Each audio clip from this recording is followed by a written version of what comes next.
Is the right answer. Question number 20 देखिए एक बार।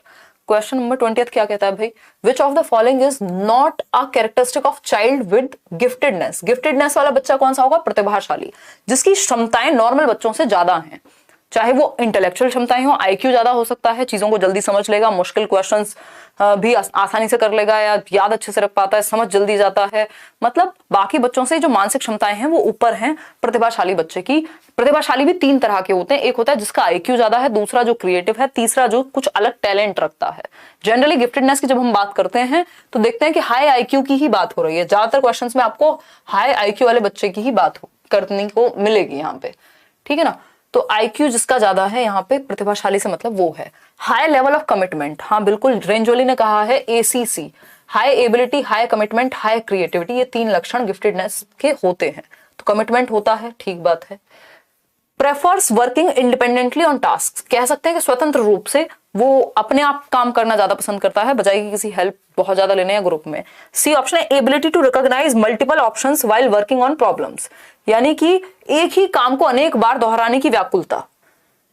एक सेकेंड, हिंदी में कुछ है इंग्लिश में कुछ है, कमाल कर दिए हैं। अच्छा ये CD ऊपर नीचे कर दिए हैं, एक बार आज मैं ये चेक कर लूंगी कि पेपर में ऐसा ही था या हमारे टाइपिस्ट जी आजकल कुछ नशे वशे करके टाइप कर रहे हैं, ठीक है देख लेते हैं। अगर हम बात करते हैं डी ऑप्शन की, तो eagerness to repeat the same task multiple times, यानी किसी समस्या पर एक ही काम को बार बार दोहराने की व्याकुलता ये बच्चे में नहीं होती। अगर बच्चा ऐसा है तो वो गिफ्टेड नहीं है, कि सेम चीज को करने से तो ये बोर हो जाते हैं, क्योंकि इनकी मेंटल एबिलिटी ज्यादा होती है तो इनको चैलेंजिंग टास्क चाहिए होते हैं, नहीं तो ये बोर हो जाते हैं। तो हिंदी में सी होगा ऑप्शन और इंग्लिश में डी होगा। Ability to recognize multiple options while working on problems, multiple तरीके अपना लेंगे। अच्छा फिर भी हम इंग्लिश वाले को ही, अगर ऐसा पेपर में भी हुआ होगा, आज मैं एक बार चेक कर लूंगी, अगर पेपर में भी ऐसा ही हुआ होगा तो क्या होगा, आंसर डी होगा। फिर आप इंग्लिश वाले को फाइनल मानेंगे, क्योंकि इंग्लिश को ही फिर ये लोग फाइनल मानते हैं, क्योंकि अगर इन्होंने फालतू में फ्री नंबर नहीं दिया सबको, इनकी ही गलती से, तब भी ये आपके नंबर चले जाएंगे। तो डी के साथ जाएंगे। क्वेश्चन नंबर 21 देखिए। अगर हम बात करें 21st क्वेश्चन की, तो are teacher should employ classroom management strategies which focus on, अध्यापक को कक्षा प्रबंधन कौशल किस प्रकार बल देना चाहिए। कक्षा प्रबंधन कौशल क्या है कि क्लासरूम को मैनेज कैसे करेंगे, बच्चे शोर मचा रहे हैं या पढ़ने पे अगर उनका फोकस नहीं है, कैसे मैनेज करेंगे क्लासरूम को, कौन सी एक स्ट्रेटजी यहां सही है, बताइए फटाफट से बताइए बताइए। ओनली CDP पढ़ाओ और कुछ नहीं, वी लव CDP, सही है। बट जो लोग कोचिंग वगैरह नहीं ले रहे हैं या जिनको हेल्प की जरूरत है उनको थोड़ी बहुत मदद हो जाने तो मन तो मेरा भी यही करता है सिर्फ CDP पढ़े हम, है ना। देखिए अगर हम बात करें क्लासरूम मैनेजमेंट की तो क्या होगा बताइए। लॉक कर दें डी को, विकास कह रहे हैं। चलिए विकास देखिए, controlling the class through rigid rules, rigid rules बिल्कुल नहीं अपनाने, फ्लेक्सिबिलिटी का जमाना है, अगर आप फ्लेक्सिबल नहीं है, लचीले नहीं है तो टूट जाएंगे। जो ज्यादा रिजिड होते हैं वो खत्म हो जाते हैं टाइम के साथ, है ना। कुछ चीजों को लेके थोड़े बहुत रिजिड हो सकते हैं आप, जैसे अपने प्रिंसिपल्स हो सकते हैं आपके जीवन के, अदरवाइज रिजिडिटी की जरूरत है नहीं। Expecting same behaviour from all children, हर बच्चे से सेम व्यवहार कैसे भाई, रोबोट्स थोड़ा ना है कि सब एक जैसा ही व्यवहार करेंगे। क्लासरूम मैनेजमेंट का मतलब ये थोड़ी आप हिटलर बन जाएंगे, तो ये क्लासरूम मैनेजमेंट नहीं, कंट्रोल हो जाएगा फिर तो, ठीक।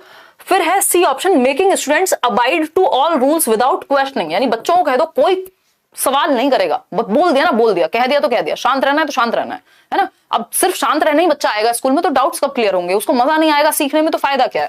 देखो क्लासरूम मैनेजमेंट का मतलब ये नहीं कि बच्चों को बस शांत करा देना किसी भी हाल में, ठीक समझ पा रहे हो। चलिए डी ऑप्शन देखिए, टेस्ट सीरीज वेस्ट सीरीज नहीं भी लोगे अभी तो भी चल जाएगा, कोशिश कीजिए प्रीवियस ईयर पेपर्स को ही, अगर इधर उधर वेबसाइट्स पे मिल जाएं या करियर पे भी आपको कुछ मॉक टेस्ट वगैरह की फॉर्म में मिल जाएंगे, तो सिर्फ प्रीवियस ईयर पेपर को अलग अलग सेट अटेम्प्ट कीजिए, और ये वो फ्री होते हैं मेरे ख्याल में ज्यादातर लोगों, क्योंकि कई लोगों से मेरी भी बात हुई है, तो उस केस में आप प्रीवियस ईयर को ही अटेम्प्ट कीजिए, टेस्ट सीरीज अलग से लेने की कोई जरूरत नहीं है, किसी को नहीं पता, कोई पेपर नहीं बनाने वाला, तो शांति से आप सिर्फ वही कीजिए जो प्रीवियस ईयर में है, क्योंकि इतने सारे सेट हैं, पेपर 1 पेपर 2 दोनों कर लो कॉमन सब्जेक्ट। डी ऑप्शन है giving ample opportunities for self reflection, ये बात एकदम सही है कि अपनी प्रतिक्रियाओं के लिए प्रचुर अवसर देना, अपनी प्रतिक्रियाओं पर प्रकाश डालने के लिए, यानी giving ample opportunities for self reflection, यानी बच्चा खुद का जो बिहेवियर है वो सेल्फ रिफ्लेक्ट कर पाए, कि कहीं ऐसा तो नहीं वो बेवजह क्लास में कई बार इनडिसिप्लिन क्रिएट करता रहता है या प्रॉब्लम्स क्रिएट करता रहता है, खुद के बिहेवियर पे उसका ध्यान ही नहीं है, पढ़ने पे उसका ध्यान ही नहीं है, ठीक है ना। चलिए खैर आगे बढ़ते हैं। क्वेश्चन नंबर 22 देखिए, अगर हम बात करें क्वेश्चन नंबर 22 की, तो ये कहता है which is the most effective strategy to encourage conceptual development, यानी बच्चे के संप्रत्य उसके कॉन्सेप्ट्स अच्छे हों, उसके लिए कौन सी स्ट्रेटेजी सबसे अच्छी है। पहला ऑप्शन है कीप पनिशिंग, बच्चों को दंड देते रहो।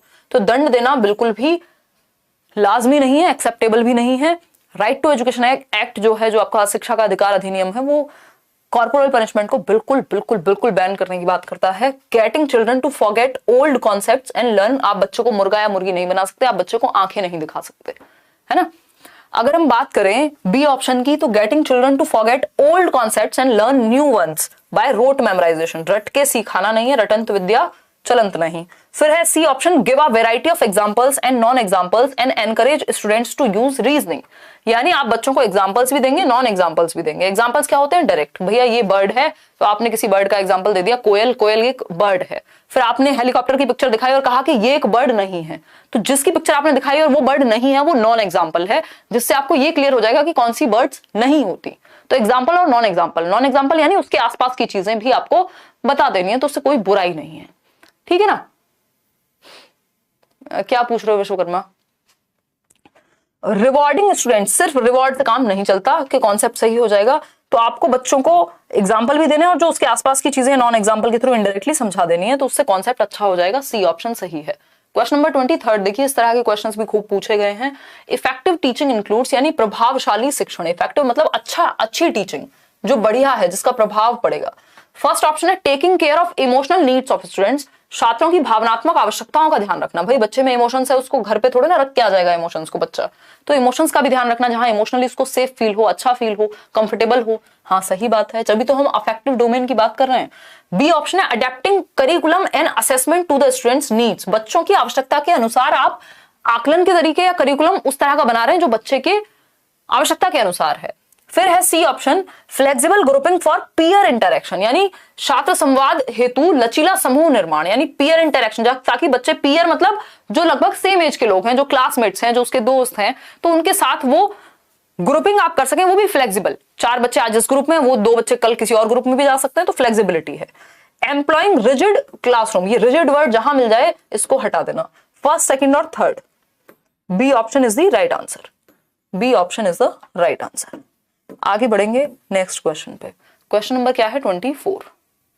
Question number 24, Rekha provided a map of India with landforms and rivers to her students and encourage them to make initiative guesses about the location of major cities in it. Her approach to teaching learning is, यानी रेखा ने अपनी छात्राओं को भारत का मानचित्र दिया और अंतर्ज्ञान अनुमान के आधार पर मुख्य नगरों के स्थान बताने को प्रोत्साहित किया, यानी मैप दे दिया इंडिया का। रेखा एक टीचर हैं, ठीक, और उन्होंने कहा कि एनकरेज किया कि इंट्यूटिव गैस होगा ये, इंट्यूटिव गैस होगा ये। इंट्यूटिव गैसेस जो भी सहज उनके मन में आ रहा है उस चीज के प्रति, वो अलग अलग लोकेशन और मेजर सिटीज कहां हो सकती हैं, उस मैप को देख करके आइडिया लगाएं बच्चे। क्या है ये? रोट मेमोराइजेशन, रटने की तो बात ही नहीं हुई। रटना तो तब होता है ना जब पहले बता दिया ये नॉर्थ में है, ये साउथ में है, ये है ना। डिस्कवर करने का मौका दिया है, खोज का मौका दिया है कि वो मैप में देखें, समझें, अपने अनुसार दिमाग लगाएं थोड़ा सा, ठीक बात है। डायरेक्ट इंस्ट्रक्शन होता है, अब दिमाग में भर दिया कि ये यहाँ है, ये यहाँ है, सीधा लिखवा दिया। एक्सपोजिटरी भी वैसा ही है, भरने वाली बात है दिमाग में। खोज शिक्षण चाइल्ड सेंटर्ड है, यानी बच्चा डिस्कवरी करेगा, अन्वेषण करेगा, खुद से मैप में आइडिया लगाएगा कौन सी चीज कहां है, और बच्चा जहां एक्टिव है वो बेस्ट ऑप्शन होता है। तो B option is the right answer. Question number 25 पर चलेंगे। क्वेश्चन नंबर 25 क्या कहता है? आपको कुछ ट्रिकी वर्ड्स जो हैं वो भी करवा दिए जाएंगे, परेशान मत हो, अभी जो चल रहा है वो आप अटेंड करते जाओ, मेरे ऊपर छोड़ दो, आप टेंशन के पेपर कैसे क्लियर करना है, बस जो चले वो पढ़ जरूर लेना अच्छे से, उतना काम आप कर लीजिए, बाकी मैं देख लूंगी, ठीक है ना। देखिएगा एक बार, फटाफट से देखिएगा।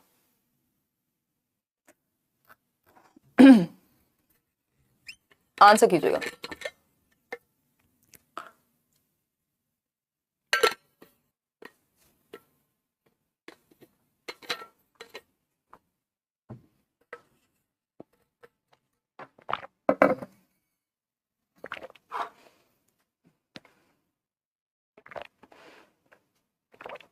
देखिए, अगर हम बात करते हैं किसकी, presentation of a concept and its subconcepts in a hierarchical and interconnected manner is called, यानी किस संप्रत्यय तथा उसके उप संप्रत्यय की अधिक्रम तथा अंतर संबंधित रूप से क्या प्रस्तुति कहलाती है।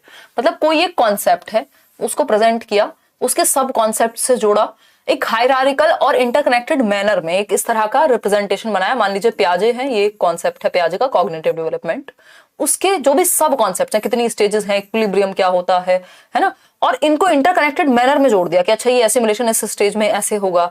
ये क्या हो गया, ग्राफिकल ऑर्गेनाइजेशन या मेंटल मैप कह सकते हैं इसको, माइंड मैप्स भी आप कह सकते हैं। निमोनिक होते हैं जब आप शॉर्ट फॉर्म बना दें, जैसे पियाजे की 4 स्टेजेस का एक निमोनिक हमने बनाया हुआ है SPCF, यानी sensory motor, pre operational, concrete operational, formal operational. तो ये स्मृति सहायक विधियां कही जाती हैं, याद रखने में आसानी होती है निमोनिक से, जो स्ट्रेटेजी मैं और आप लेट्स लर्न पे सालों से अपना रहे हैं, ठीक है ना, शॉर्ट फॉर्म बना लिया हमने। तो ये निमोनिक तो नहीं है, ये प्रॉपर ग्राफिकल रिप्रेजेंटेशन आपने बनाई है। ह्यूरिस्टिक होते हैं फंडे, ये फंडे भी नहीं है। ग्राफिक ऑर्गेनाइजर या फिर माइंड मैप्स आप इसको कह सकते हैं, कॉन्सेप्ट मैप आप इसको कह सकते हैं, कि ग्राफिकली आपने फ्लो चार्ट के माध्यम से ऑर्गेनाइज किया है, प्रॉपर एक चार्ट वार्ट बना करके, ग्राफिक्स हैं बेसिकली, चित्र हैं, ठीक, जिससे आप ऑर्गेनाइज कर पाते हैं आसानी से। तो C option is the right answer. Question number 26 देखिएगा, देखते हैं क्या